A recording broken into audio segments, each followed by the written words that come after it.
Alrighty guys, we have another video here doing a starter motor on a 2007 Suzuki Swift. I believe it's a 2.4 litre.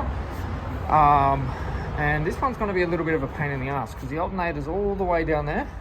And I believe we've got to drop the motor down a little bit, but we'll take a look. We've got a brand new alternator in the car. Now the diagnosis behind this was battery lights come on, all these other fancy lights come on, and the car just died. So what we've done is we've put the jumper pack on there, tried to start it, it ran for a little while, and then it just died. So it's not getting charged through to the battery. Pretty simple, pretty easy diagnosis. We tested the power and there's nothing going through there. So what we got to do is we've got to jack this side up, pull the wheel off, get in under there, and get started. So there's your alternator right the way down there.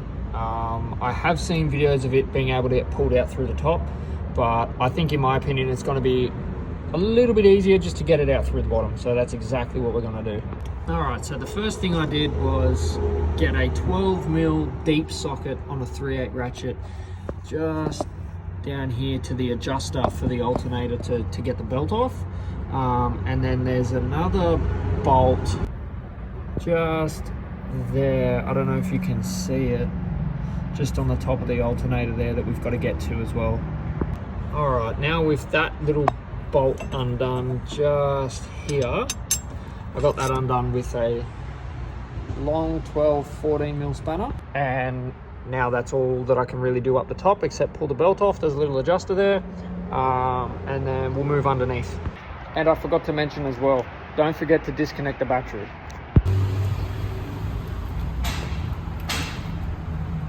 And then once you've cracked all three of those, this bracket here will come loose. You need to crack the bolt on the bottom of the alternator first before you can pull the belt off.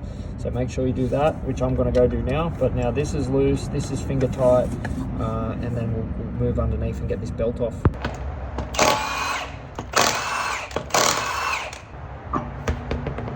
Alrighty, so now that we're underneath the car, we've got the car jacked up and the driver's side wheel pulled off.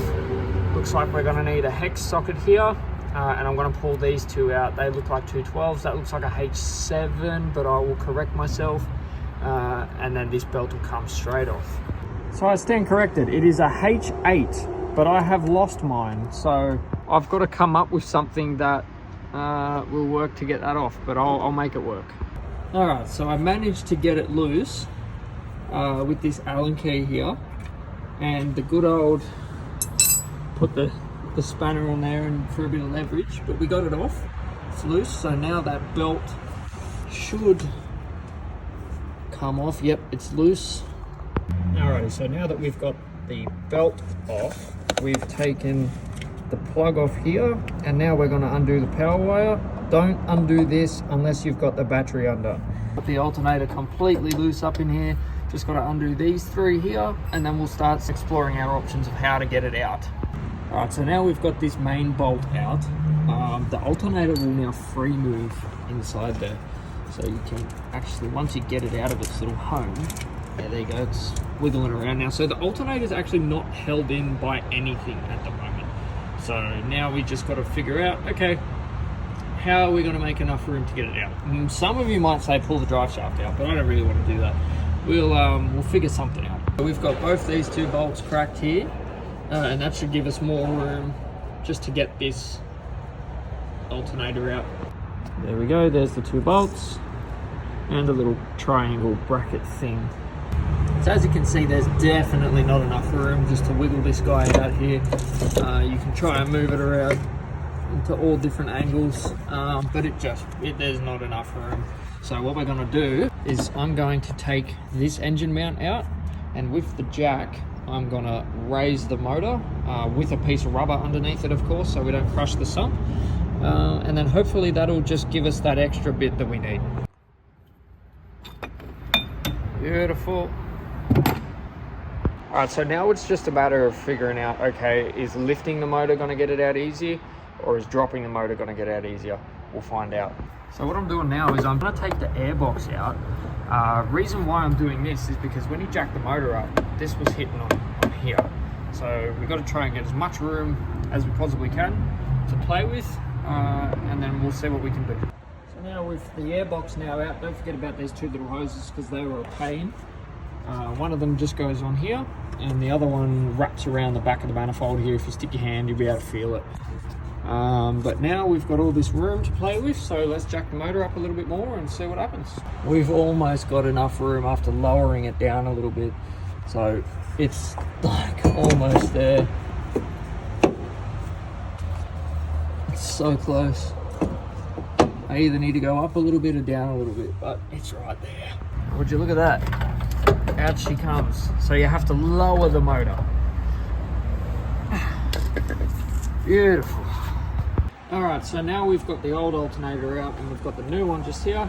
We're gonna stick it back in there and see if it goes in smoothly. Fingers crossed. Alright, now with a little bit of persuasion we managed to get it up in there finally.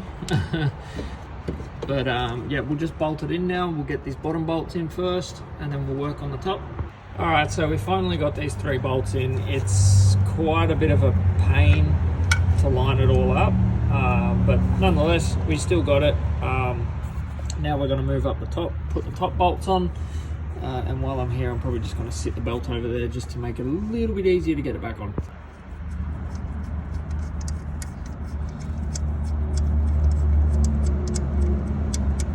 Alright, so now that's in place. Now we can go back to jacking the motor back up so that we can sit this mount back in, and then we'll be good to go. Alright, so we've got the mount back in now, that's all tight. Now we can drop the motor back to its original place.